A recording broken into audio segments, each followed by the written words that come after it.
Olá, seja bem-vindo a mais um VoxCast, o podcast aqui da voxmais.com. Aqui a gente fala sobre empreendedorismo, vida e saúde, pessoas de sucesso e muito mais. Vamos bater um papo aqui hoje, né? Muito bacana, com a mãe da Maia, né? A doutora Mariana. Seja bem-vinda, doutora.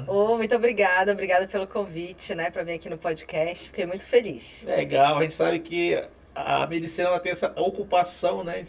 Difícil encontrar uma vaguinha na agenda, Sim, né? os horários sempre são difíceis, ainda mais para o cirurgião oncológico, né? É direto, né? Muito trabalho, né? Imagina, né? Doutora, como é que a gente quer falar um pouco também assim, a Santarena, né? Como é que você nasceu em Santarém? Fala um pouco pra gente. Sim, sou santarena, filha de santarenos, né? Santarena raiz. Legal, maravilha. Nasci aqui, fui criada aqui, meus pais são daqui.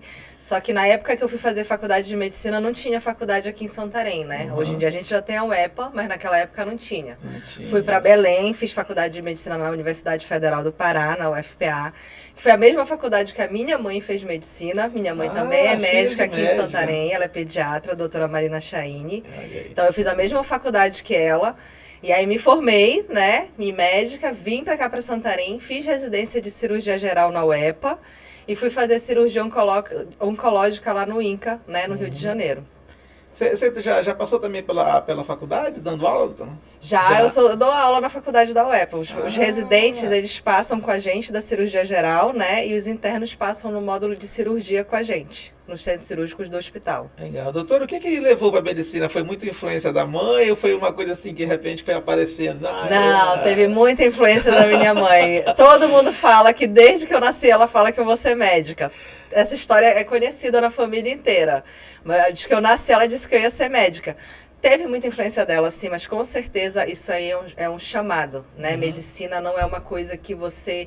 Eu acho que você tem que ser escolhido para ser médico e não escolher ser médico. É muito diferente isso, né? A gente tem que ter, né, é um chamado mesmo, uma vocação para isso, porque não é fácil, né? A gente tem que abdicar de muita coisa, a gente, né... deixa muito do nosso pessoal em favor do nosso profissional. Então, não é para quem quer. É uma vida realmente muito corrida, né? E para quem tem criança pequena, doutora, como é que faz? Fica louco, dorme pouco. A profissão em si já tem isso, né? Eu digo pro meu marido que as minhas residências médicas, tanto de cirurgia geral quanto de cirurgia oncológica, me treinaram para dormir pouco, para eu poder ser mãe. Então eu já estava treinada. Aquele período do puerpério eu já estava treinada. E como é essa vida de mãe, doutora? Ai, é muito boa, né? Outra coisa, né? A gente, quando vira médica, a gente demora a ser mãe. Eu fui ser mãe já com 35, 36 anos de idade. Já me arrependo, queria ter sido mãe antes. Porque é muito bom ser mãe. Criança traz uma felicidade muito grande para a vida da gente, né? Impressionante isso. Doutora, as suas áreas de atuação, né? Você atua onde? Aqui em Santarém? Você atua também na região, em outros locais? Não, eu atuo na cidade de Santarém, eu não costumo ir para o interior, eu me concentro mais aqui, porque aqui, na verdade, a gente já tem bastante coisa para fazer, né? A parte da cirurgia oncológica, a gente precisa de uma, como é que se diz? De toda uma rede, né, para a gente poder desenvolver, né? De toda uma infraestrutura para a gente poder desenvolver a parte da cirurgia oncológica. Então é mais complicado levar isso para o interior. Entendi. Eu também trabalho com cirurgia geral, né? O que seria algo mais fácil de ir para o interior. Mas a cirurgia oncológica a gente restringe mais aqui por causa de toda a infraestrutura dos hospitais que são necessários para se fazer esses procedimentos. Nessa parte o que é uma cirurgia oncológica, para quem não sabe? Lida com o que, um cirurgião? Então, a cirurgia oncológica é a especialidade médica que lida com os tumores, com os cânceres do organismo. Ela retira cirurgicamente os cânceres do organismo do paciente. E aí pode ser de vários lugares, de vários órgãos diferentes. O cirurgião oncológico, ele é um cirurgião muito completo, né? Eu brinco que do pescoço para baixo a gente opera qualquer coisa. Então a gente realmente é um cirurgião que a gente mexe, por exemplo, diferente de um ginecologista que só mexe na parte reprodutiva, ou de um coloproctologista que só mexe na parte intestinal, ou de né? A gente não, o cirurgião oncológico ele mexe em tudo. A gente mexe no esôfago, a gente mexe no estômago, no intestino, numa bexiga, barriga, no útero, no ovário, no fígado, no pâncreas, enfim, basicamente qualquer coisa. Na pele, né, de uma forma geral. Então, o cirurgião oncológico é um cirurgião muito completo. Qualquer área que tenha a incidência Tumores de câncer, malignos, a gente atua. não. Porque essa diferença de malignos e o outro é não Porque maligno. são os tumores benignos, os não câncer. Esse você não atua. A gente também atua. Ah. Só que aí os outros especialistas também atuam nesses outros tumores que não são malignos, que são benignos. Entendeu? Você falou de especialista. Para fazer uma cirurgia dessa, são vários? É uma equipe? Como é que é? Toda cirurgia envolve uma equipe. Não existe cirurgia de um cirurgião sozinho. Entendi. Isso aí não existe. Toda cirurgia envolve uma equipe cirúrgica. Então tem que ter pelo menos o cirurgião principal, o cirurgião auxiliar e um instrumentador que costuma ser um enfermeiro cirúrgico. Ou mais pessoas em campo, dependendo de como for. Entendi. E além dessa área de cirurgia oncológica, você também atua em outras áreas? Porque para fazer cirurgia oncológica, medicina é assim, a gente se forma, né, o que é necessário para ser um cirurgião oncológico? Você faz 6 anos de faculdade de medicina, faz uma prova de residência para cirurgia geral, que hoje em dia são 3 anos de cirurgia geral, então você fica especialista em cirurgia geral, e aí você vai poder fazer a prova de residência para cirurgia oncológica. Então você tem que ser um cirurgião antes de ser um cirurgião oncológico. Quanto tempo oncológico? Mais 3 anos. Então, Então, ao tá falando todo, aí são de 12 anos 12 de formação acadêmica para você ter um título de cirurgião oncológico. É pelo menos isso. Entendi. Né? Bastante tempo Se estudando. for direto, né? Se fizer tudo um certinho atrás do outro, são 12 anos. É bastante tempo estudando, mas é por causa disso, né? É uma área que ela é muito complexa, né? E por isso que é tão importante, a gente enfatiza que quando o paciente tem um diagnóstico, uma forte suspeita de câncer, que ele procure os cirurgiões oncológicos, porque nós realmente fomos treinados por 12 anos para tratar de uma forma adequada esses tumores. É uma área bem especializada. É uma área muito E é um específica e profissional muito ideal, complexa. né? O adequado que a pessoa tem que procurar, É muito né? complexo. Então, né, como é uma patologia muito complexa, é necessário um tratamento por um especialista também que entenda dessa complexidade. Entendeu? Doutora, aqui na nossa região, né, a gente está falando aqui, a gente está gravando, a gente sabe da sensação térmica que está aí Sim. fora. É muito comum o câncer de pele nessa região? Ixi, a nossa região é endêmico, né? O câncer de pele. A gente atende toda semana vários casos de câncer de pele, né? Operamos muito câncer de pele, tanto no SUS quanto no particular. Eu acho que, se não toda semana, pelo menos umas 3 semanas, de 4 no mês, a gente opera câncer de pele. Então, assim, é uma incidência muito alta na nossa região. Mas é mesmo por causa dessa Incidência solar, né? A gente é muito próximo à linha do Equador, né? Então, a incidência de raios UV aqui é muito alta. E isso aumenta, né? Isso é um dos mecanismos de formar o câncer de pele. Existe, doutor, uma faixa etária, uma categoria de pessoas assim, mais propícias para isso? Quem desenvolve o câncer de pele? Pessoas de uma cor clara costumam ser mais propícias, né, a desenvolver, mas faixa etária depende muito da exposição solar. O câncer de pele ele é muito relacionado à exposição solar. Mas pode né? ter Mas criança... obviamente os fototipos, né, as pessoas de coloração mais clara, elas têm mais predisposição a desenvolver um câncer de pele do que de coloração mais escura. Mas pode ser em qualquer idade também. A maioria dos cânceres de pele ele é dano cumulativo do sol, então ele começa a surgir a partir da idade adulta, né? É o sol que se pegou a vida inteira, mas ele demora um tempo para surgir, então é incomum em crianças, em jovens realmente numa idade muito nova. Só que depende, por exemplo, a gente tem cânceres hereditários de pele, né? Que aí podem surgir, mas não é o comum.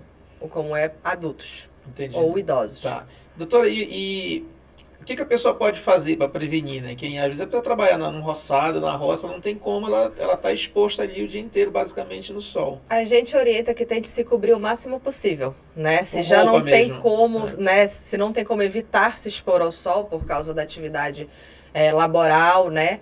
O que a gente orienta é que tente se proteger ao máximo possível essa pele. Então, uso, né, de chapéu, de boné, uso de roupas de manga longa, né, roupas compridas que protejam, que evitem o máximo dessa exposição solar. Hoje em dia a gente tem aquelas roupas com fator de proteção solar 50, né, que são bem úteis. E lógico, né, usar protetor solar é fundamental. Né, isso daí. E o uso do protetor solar, uma coisa muito importante de se falar, é a reaplicação, porque tem muita gente que tem uma noção assim, passei protetor solar de manhã, para ir trabalhar ou, enfim, para sair de casa e estou protegido o resto do dia. Não é assim que funciona. Protetor solar a gente reaplica, né, de 2 em 2 horas, né, ou quando sua muito, ou, né, quando se molha, né, chuva, banhos de piscina, de rio, esse tipo de coisa. Então, assim, se não usa da forma correta, é o mesmo do que não usar. Olha aí, Daniel. A gente trabalha aqui, a gente faz muito para fazer pesquisa, a gente usa protetor, mas a gente só aplica uma vez. Então, você serviu para as primeiras 2 horas, depois já não serve mais, entendeu? É isso. Vamos se proteger mais, Daniel. Doutora, além disso, dessa questão, como é que funciona a questão genética que você falou do câncer de pele, né? Isso é de uma forma geral, né? Cânceres que têm uma predisposição genética, isso daí é uma coisa, né? É um sorteio, é a loteria, você veio com isso, então o que você pode fazer é quanto menos se expor ao sol, menos chance, mais tarde isso vai ser desenvolvido, né? Mas o fator genético, quando ele vem, ele é muito importante para definir isso daí. É difícil lutar contra a genética. Mas assim, a pessoa que teve caso na família, então ela deve ter uma atenção mais Uma atenção maior. Todo paciente que teve, toda pessoa que teve algum caso oncológico na família, ela sempre tem que estar mais atenta à sua saúde do que pacientes que não têm esse histórico familiar. Então, todo paciente com histórico familiar oncológico positivo, né, parentes de primeiro grau que tiveram câncer, a gente sempre fala para a pessoa, não é que ela vá ter, mas ela sempre tem que estar mais atenta, né, a esse órgão, né, e a sintomas relacionados a ele. Esse atento que você fala, doutora, no sentido da pessoa estar procurando fazer exame periodicamente? Procurando fazer exames periódicos, né? Acompanhamento com médico, né? E, óbvio, se observando também, né? Porque tem muita gente que tem sintomas e fica lá meses, né? Semanas, meses, e não procura o médico, né? Fica lá tentando fingir que aquilo ali vai passar. Isso. No caso do câncer de pele, que é muito comum aqui na região, que a gente estava falando ainda há pouco, quais são os sintomas? O que a pessoa pode ficar... que ela pode perceber na pele e, de repente, dar uma atenção mais especial e procurar um especialista para ver se... Então, quais são os sinais que falam que aquela pinta pode ser um câncer, né? Primeiro de tudo é a simetria. A gente divide essa pinta no meio e compara um lado com o outro. E a gente vê se isso está assimétrico. A assimetria é um sinal de que isso pode ser um câncer. Outro ponto é o aspecto das bordas, do contorno dessa pinta, desse sinal.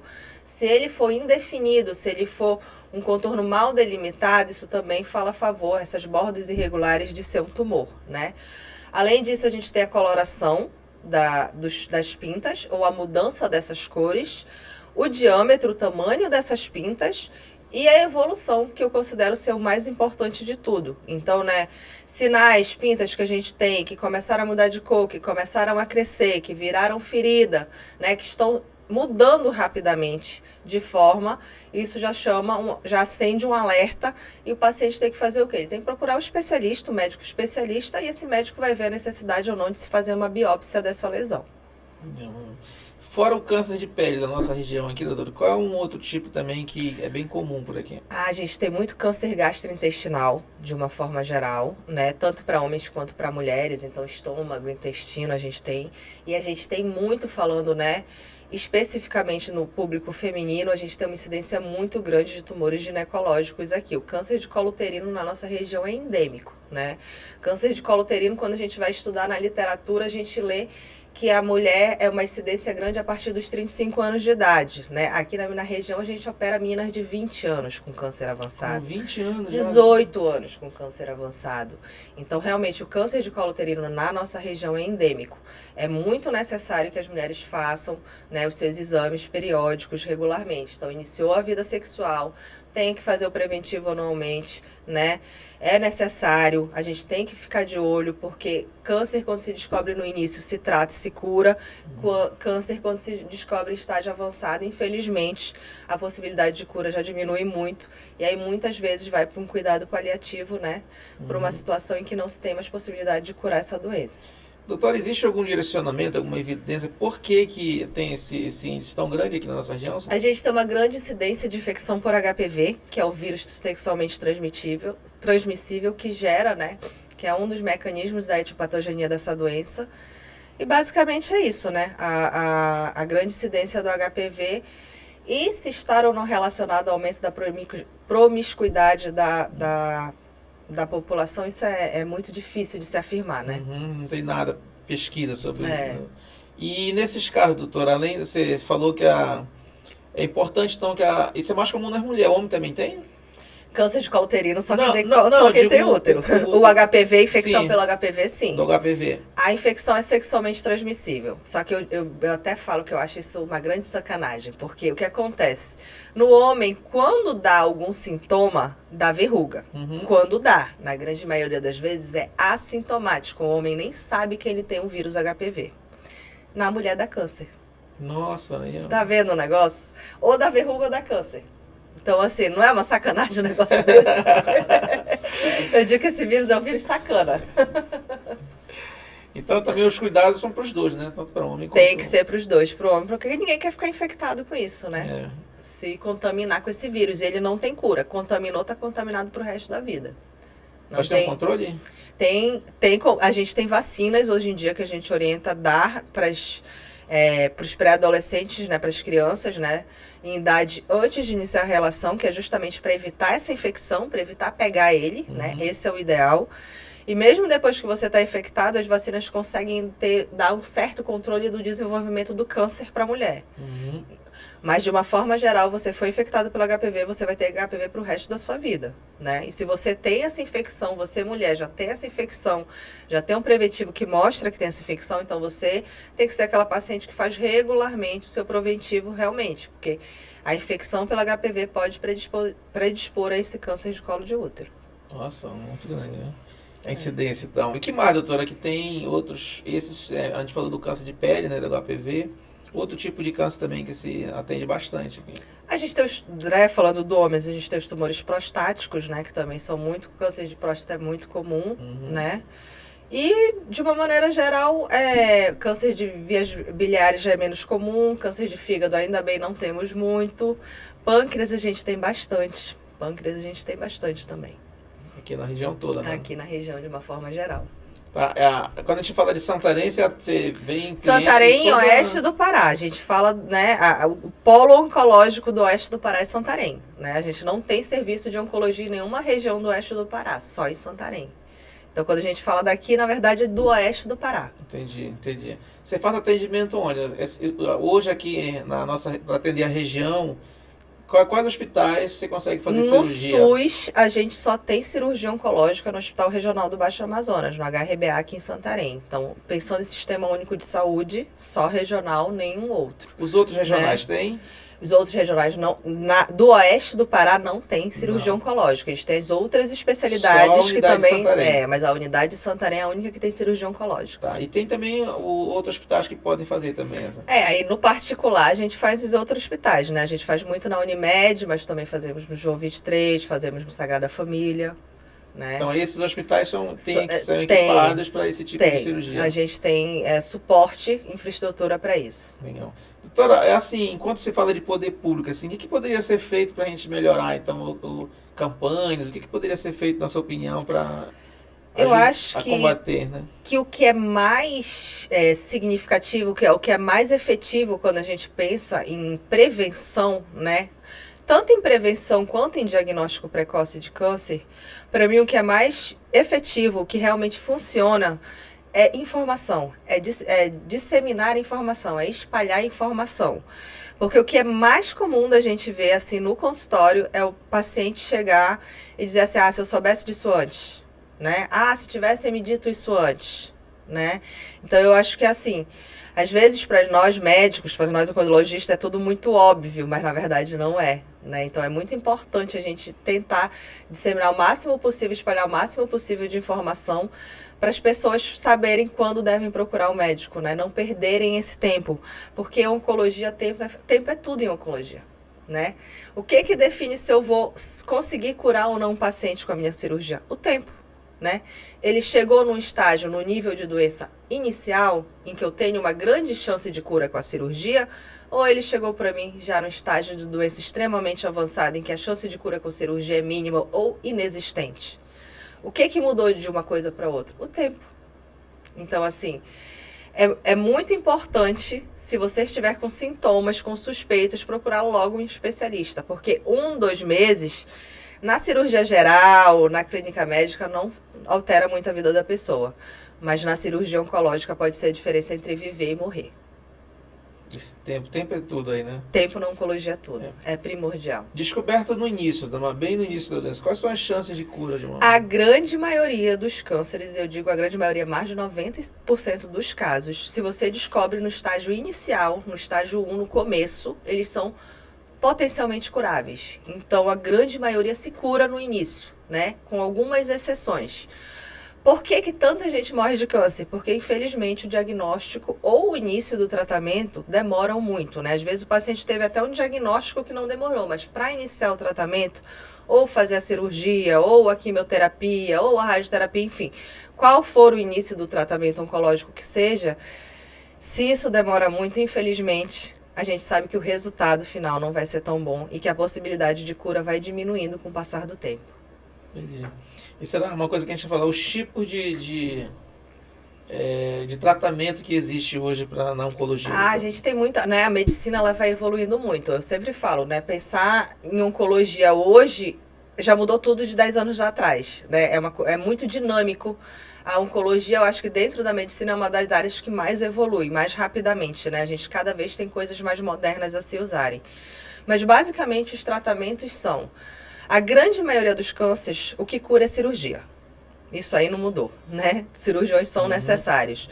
Então, a grande maioria dos tumores são tratados curativamente com cirurgia.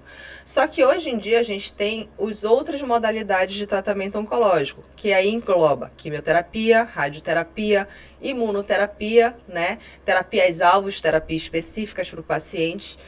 E isso ajuda, isso veio a agregar muito. Então, existiam pacientes que há 10 anos atrás não eram mais potencialmente curáveis, cirúrgicos, e que hoje em dia a gente manda para uma quimioterapia antes da cirurgia, que faz uma imunoterapia e que se torna algo que a gente consegue depois disso operar e curar. Ou do mesmo jeito, a gente opera um paciente, ele ia ter um prognóstico, uma expectativa ruim após a cirurgia, mesmo tendo sido operado oncologicamente, e hoje em dia a gente manda esse paciente para fazer uma quimioterapia, fazer uma radioterapia, fazer uma terapia com imunomodulação, uma terapia-alvo, e esse paciente tem, né, uma expectativa de vida aumentada. Então, assim, a oncologia, cada dia ela evolui mais.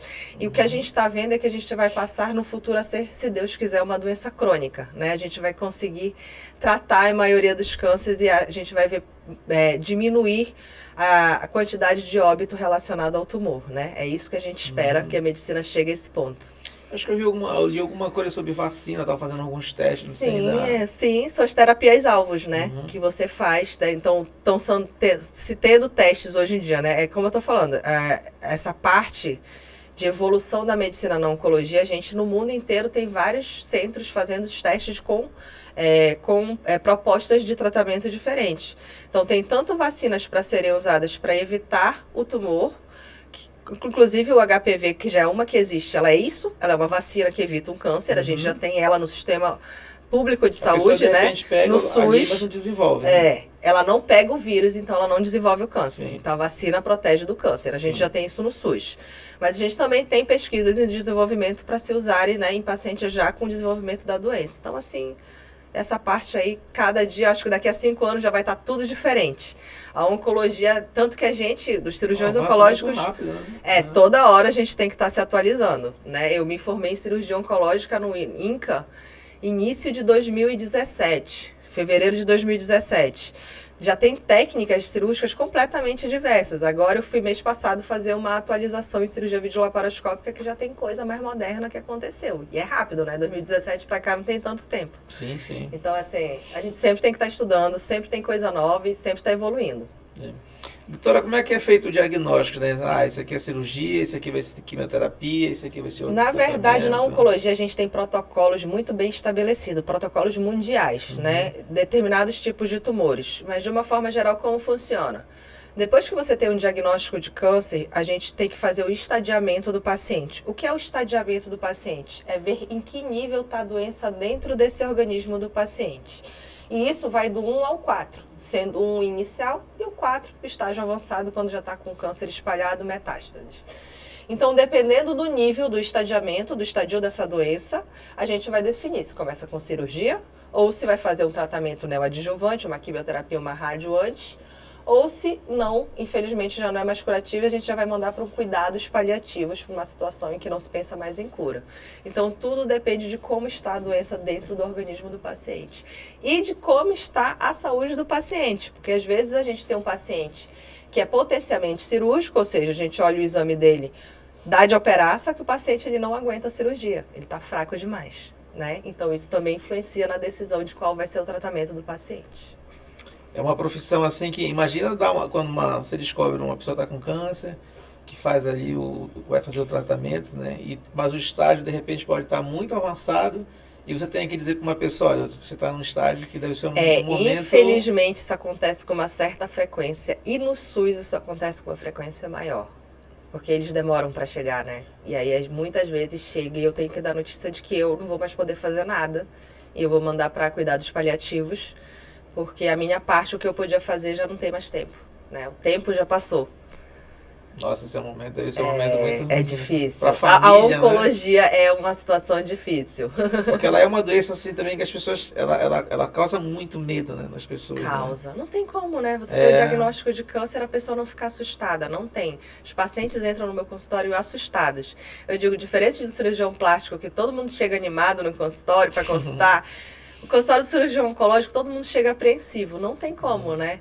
É uma visão de antigamente, aquela visão de, meu Deus, eu tenho um câncer, eu vou morrer. Que era a visão dos nossos avós, né? É isso que a gente tem que tirar da cabeça das pessoas. Porque, como eu te falei, o avanço da medicina veio trazer possibilidades terapêuticas infinitas e que aí a gente está conseguindo reverter esse quadro, né? Então, conseguindo ter cura de muita gente com câncer, né? E aí as pessoas seguem a vida dela. É verdade. Quando eu estava falando, doutora, não pode pensar, quando eu estava falando na questão dela levar muito medo, né, nessa questão, é justamente nesse sentido.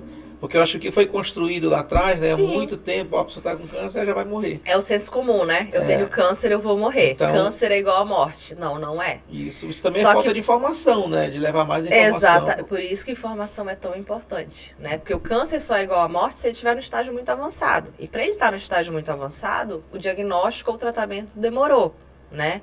Então, a gente tem que tentar pegar as coisas no início, que no início a gente consegue resolver muita coisa. Não existe um período de tempo, a gente estipula assim um período. Não tem, porque cada tipo de tumor evolui de uma forma. Então, tem tumores que demoram semanas, meses para evoluir, de um estágio 1 ao estágio 4, e tem tumores que evoluem em menos de um mês. Né? Então, isso aí não tem como a gente dizer, não, é tal câncer, ele tem tantos meses até espalhar. Não tem como saber. Porque não depende só da biologia do tipo do tumor, depende também do organismo do paciente. Então, são vários fatores associados. O câncer ele começa como? Você falou em estágios aí. Ele é uma alteração celular, né? O câncer ele começa a nível de célula, a nível celular. É quando uma célula daquele local, daquele órgão, que é uma célula comum do órgão, vira uma célula diferente daquele órgão. Então, ela tem uma mutação, ela se transforma, né? E se transforma em outra coisa e essa outra célula começa a se replicar, começa a aumentar. E isso é o câncer, é o tumor crescendo, né? E quando o tumor cresce, ele rouba a força do nosso organismo, né? Então, o tumor cresce e a pessoa definha. Por isso que a pessoa fica... Por isso que a pessoa vai emagrecendo. Porque o tumor, ele cresce aceleradamente, né? Então, tem tumores que crescem, tu vê, em pouco tempo, muito. Para ele crescer nessa velocidade, ele tem que roubar energia de algum lugar. Então, a pessoa vai ficando mais fraca para ele ficar mais forte. Tá. E desses que desenvolve, qual é assim, o que se desenvolve mais rápido? A gente tem tipos de tumores que a gente sabe que são mais agressivos. Como eu te falei, não existe um 100%, nem em medicina e muito menos em oncologia. Depende muito, né? Também do tipo do câncer da pessoa também? Do tipo do câncer e da pessoa. Mas, sim. Por exemplo, a gente sabe que tumores de pâncreas, a gente tem um prognóstico mais reservado, porque são tumores que costumam ser muito rápidos no desenvolvimento. Né? Já tem outros tipos de tumores, por exemplo, um carcinoma basocelular de pele, ele costuma desenvolver com pouco tempo, então a gente sabe que tem um tempo maior para conseguir tratar esse paciente. Mas cada caso é um caso. É um caso, né? Cada caso é um caso. É isso mesmo. Doutora, e além dessa área, você atua também tem as cirurgias, né? Qual é aquela cirurgia que é online, Aquelas... Cirurgia videolaparoscópica. Isso. É a cirurgia de vídeo, né? A gente faz muito na oncologia também. A gente faz cirurgia de vídeo na cirurgia geral e na cirurgia oncológica. Aqui é comum fazer? Na cirurgia oncológica a gente está introduzindo agora no SUS, né? A gente não conseguia antes de material, mas agora a gente está tentando conseguir no SUS. E no particular a gente faz também. Como é que ela funciona, doutor? Como é que ela funciona bem na A prática? diferença da cirurgia de vídeo para a cirurgia convencional, que é a cirurgia aberta, é que a cirurgia de vídeo você usa instrumentais para entrar na barriga do paciente. A nossa mão não vai, né? Então você entra com instrumentos que foram feitos para... são longos e finos, né? Então você entra por pequenos orifícios na barriga do paciente com esses instrumentos e faz a cirurgia por vídeo. Aí não precisa fazer aquela abertura, não faz o né? corte grande de abertura e não manipula. Então a vantagem da vídeo é que o paciente recupera mais rápido dessa cirurgia, né? A minha mãe fez uma dessa agora, ela 84 anos, mas ela fez então a recuperação dela foi muito mais rápida. Exatamente, a recuperação é muito mais rápida quando não se corta. O trauma é menor. Um corte bem pequeno. né? Né? São pontinhos, né? Cortezinhos que a gente faz. Entendeu? Mas isso assim, no resto do país é bem comum, né? Sim. Aqui é que ainda estamos ainda... A gente faz até bastante, mas não faz em tudo. Mas a gente faz bastante vídeo aqui em Santarém. Ah, tá. Já é uma realidade. Já, né, não, aqui. realidade aqui em Santarém, vídeo já é realidade. Já sim. Doutora, você também, né, faz parte da Sociedade Brasileira, né? Sim, sou membro titular da Sociedade Brasileira de Cirurgia Oncológica, né? Isso é muito importante, inclusive, falar, né? As pessoas que procuram profissionais médicos, elas sempre se informarem, né? Dos RQEs, dos títulos de especialistas. Se o médico que você está indo realmente é de alguma sociedade, se ele é especialista. Porque, infelizmente, hoje em dia tem muita gente que se diz especialista e não é, né? Isso vale para todas as áreas da medicina, Para todas as né? áreas da medicina, gente. Isso aí a gente consegue ver no site do CRM. É a coisa mais fácil do mundo. Dá um Google, coloca lá e consegue ver se o médico realmente é especialista naquela área ou não. Os que são especialistas têm um código. Tem um código, é o RQE que a gente chama, que é um registro de especialista no CRM, né? Os CRM de todos os estados têm isso. Isso vale para oncologia, Para né? tudo. Por exemplo, eu tenho RQE de cirurgia geral e de cirurgia oncológica. Eu tenho 2 RQEs. Ah, tá. Cada Cada área... especialidade é um RQE diferente. Entendi. E tem gente que atua que não é? Tem. E que se diz, o que é pior ainda. Isso é muito comum. Não na cirurgia oncológica, né? Mas em outras áreas médicas. Na nossa área é mais difícil. Mas como é que a pessoa toda, doutora, ela fez uma espécie... Na verdade, quando você se forma em medicina, você pode atuar em qualquer área. Você, como profissional médico, você pode ser... Né? Não, você é habilitada. Se eu quiser operar sendo só médico, eu posso. Sim. O problema é, você sabe fazer isso? Entendeu? Não precisa especializar. Exatamente. Né? Você não fez a especialização, mas você pode e você responde por isso, entendeu? Ah, e aí tá. nessa, muita gente vai achando que tá indo no especialista, só que não é um especialista. Tá com um médico generalista, né? Tá com generalista. Entendi. Você falou, e a gente falou um pouco da cidade, o que é Santarém pra você? Ai, Santarém é casa, gente. Santarém é família. Eu morei muito tempo fora, né? Eu saí com 16 anos de casa pra fazer colégio fora, porque, enfim, na época, né, fazer medicina tinha que sair pra fazer fora. Fui fazer o 2º grau fora, né? Fiz 3 anos de federal, depois voltei, fiquei um tempinho aqui, saí de novo para fazer cirurgia oncológica no INCA, no Rio de Janeiro. E assim, sempre querendo voltar. Era uma certeza que eu tinha. Não, gente, os meus professores, os meus preceptores lá do INCA, eles falavam assim, tu tem certeza que tu vai voltar para lá? Mas tu quer voltar para lá? Fica aqui com a gente. Dizer, olha gente, eu amo o Rio de Janeiro, realmente é muito legal morar aqui. Mas não. Eu sempre quis voltar para Santarém. Porque eu acho assim, né? É a nossa terra. A gente nasceu aqui. Então a gente sai, a gente se especializa, né? A gente faz a melhor formação. E aí a gente não vai voltar para dar o melhor pro pessoal daqui? A gente vai ficar para lá? Não, né? O povo santareno merece esse tratamento, né? Profissionais que sejam capacitados, até para né? retribuir um pouco. Exatamente, né? Então é um retorno à cidade. E foi muito bom, por exemplo. Eu hoje trabalho no Hospital Regional, que foi onde eu fiz residência de cirurgia geral. Né? Então, no hospital que eu estudei, hoje em dia eu trabalho. Isso é muito gratificante, né? Tem essa calmaria da cidade, né? Gente, a gente mora em Santarém. A gente tem uma praia a 25 minutos de casa sem trânsito, né? É uma qualidade de vida muito boa, né? Você você tem uma grande qualidade de vida na cidade, né? Fora que eu tenho toda a minha família aqui, então é muito bom estar em casa. Sempre é muito bom estar em casa. A filha também nasceu aqui. Meus filhos são daqui. Você casou aqui? Casei aqui, Tudo meu aqui. marido é daqui. Meu marido, encontrei ele em Belém. Ele também saiu para estudar em Belém. Nos encontramos lá. namoramos, viemos, casamos, aqui filhos, aqui, ou seja, Santareno procura Santareno, né? Eu não queria nem arriscar. Não quis outro. Fui procurar um Santareno fora de Santarém, mas fui pegar um Santareno. Legal. Doutora, o que você pretende para frente? Pretende se especializar mais, continuar fazendo? O que a gente espera para frente? O que a gente espera é que a gente consiga sempre trazer, né, os novos avanços da medicina para a cidade, né? Então, a equipe de cirurgia oncológica da cidade, a gente sempre está tentando se especializar, tentando se renovar, para trazer para os nossos pacientes o que tem de melhor. O que está se fazendo no mundo todo tem que estar se fazendo em Santarém também, né? O meu objetivo maior profissional é esse, é trazer para cá a medicina que se faz no restante do país, né? É a gente tentar elevar o nível da medicina da cidade sempre, o nosso nível e o da cidade como um todo. Entendi. Onde é que você atende hoje, Santarém? Hoje em dia eu atendo no meu consultório particular, né? Além do público, eu atendo no meu consultório particular, que fica próximo ao Hospital Municipal, na Marechal Rondon, entre Moraes Sarmento e Presidente Vargas. E aí faço as minhas cirurgias nesses hospitais que eu te falei particulares, né? E também atendo no SUS, no Hospital Regional. Legal, maravilha. Como é que a gente lhe acha nas redes sociais? Tá, meu arroba, né? Arroba do Instagram. É DRA, né? Doutora, DRA. Mariana Cardoso Berreta, 2 R's e 2 T's. Não é fácil. Pronto, a gente coloca nos caracteres. Doutora, a gente falou sobre muita coisa, tem mais assunto pra gente? Eu acho que eu tenho uma história pra contar. Eu quero ouvir essa história. Que na verdade foi a Débora que mandou contar essa história. Eu quero ouvir essa história. Ela disse que podcast a gente tem que falar algo emocionante pra emocionar as pessoas. Ela foi olhar ela ainda não veio fazer o dela, né? Estamos aguardando. Mas ela foi olhar... Olha, doutora, estamos aguardando aqui. Mas ela foi fazer os podcasts, foi ver os podcasts e falou, eu vou contar a história. O que acontece?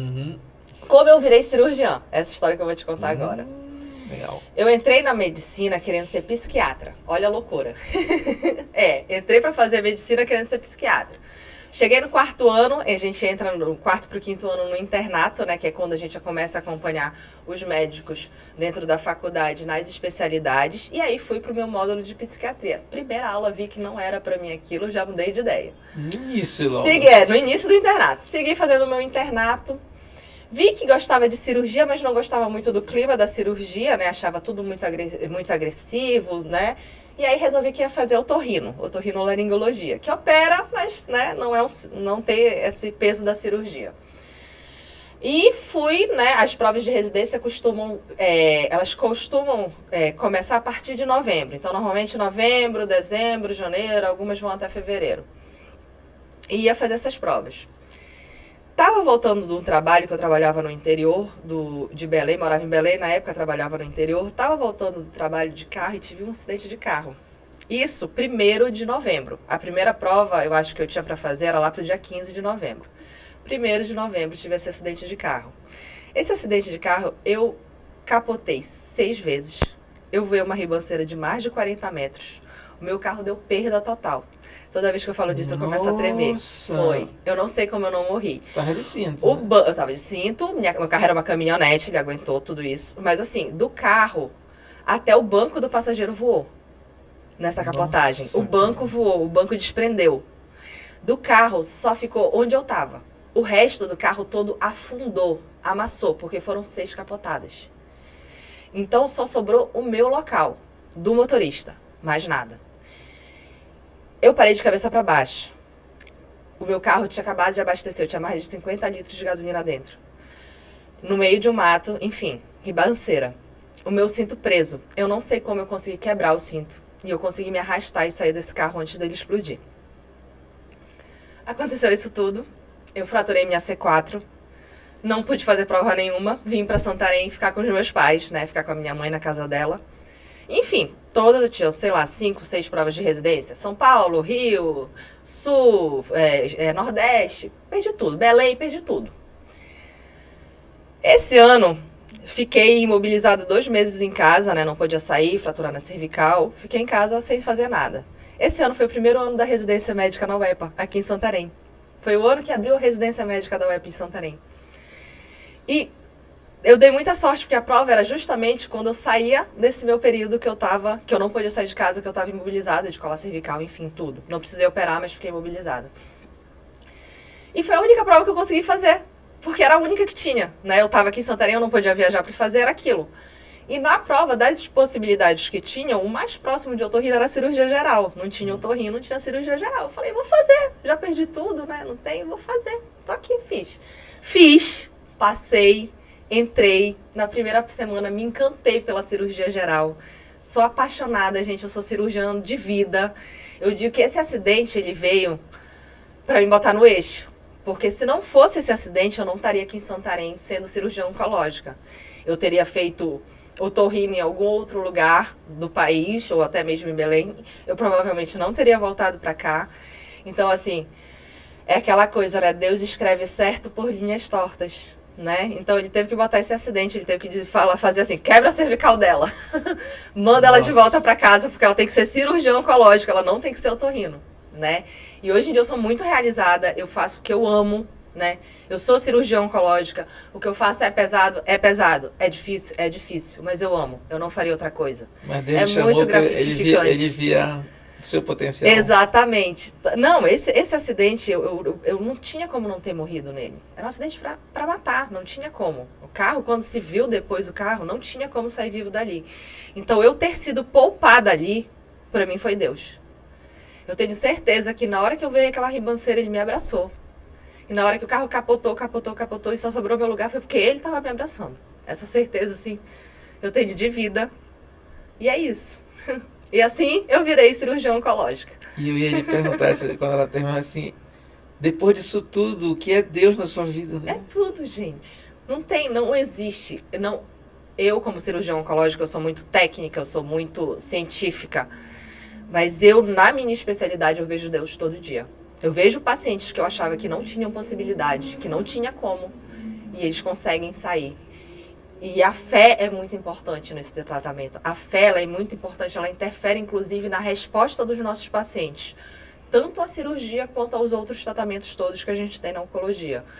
Isso já foi provado, inclusive. A gente tem estudos que provam. Pacientes com fé, eles conseguem um melhor resultado, né? Então, Deus é tudo, gente. Deus é tudo. E por ser médico, eu digo que Deus é tudo, porque tem coisas que a ciência não explica. Tem coisas no meu dia a dia que eu presencio que não tem ciência que explique. É milagre, e é Isso Deus. que eu ia falar, você conhece o lado científico. Eu conheço o lado científico e tem horas que a ciência não explica. Eu vejo situações em que a ciência não explica. É Deus. Deus existe. Legal, que história emocionante. Estou me segurando aqui. Não falei que era uma boa história? A Débora me disse que eu tinha que contar ela. Não, mas precisava, com certeza. E pouca gente deve saber, né? Quase ninguém sabe dessa história. Quase ninguém sabe dessa história. Eu não consigo contar. Eu começo a contar, eu já começo a ficar... Não, mas... Agora a gente vai saber. Né? Agora vocês saber. fazem uma edição massa aí e colocam um negócio legal.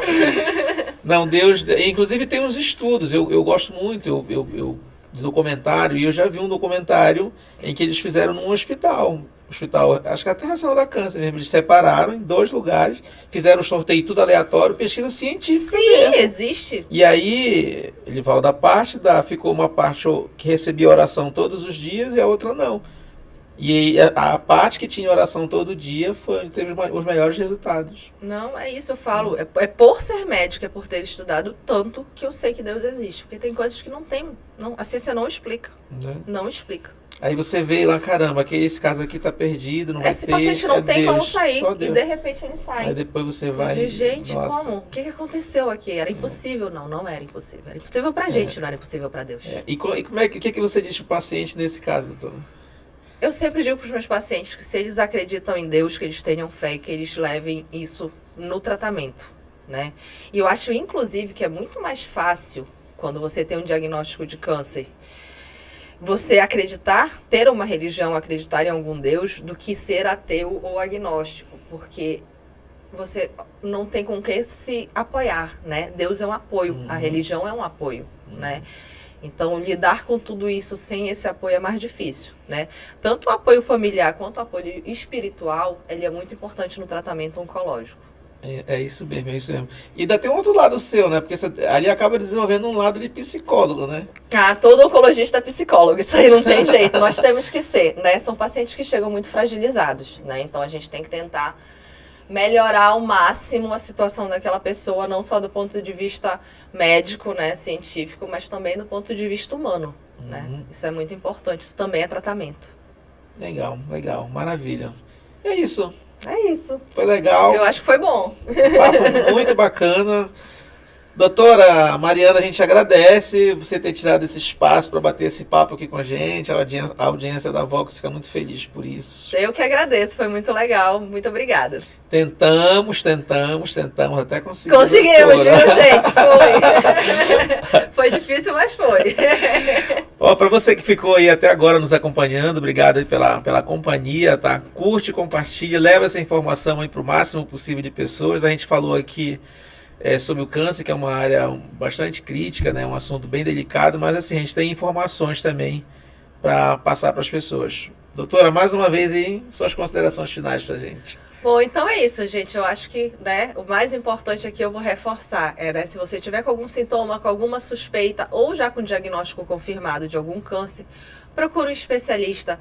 Os oncologistas, eles são os médicos indicados para o tratamento dessas patologias. São os médicos mais indicados, né, para o tratamento dessa patologia. Legal, legal.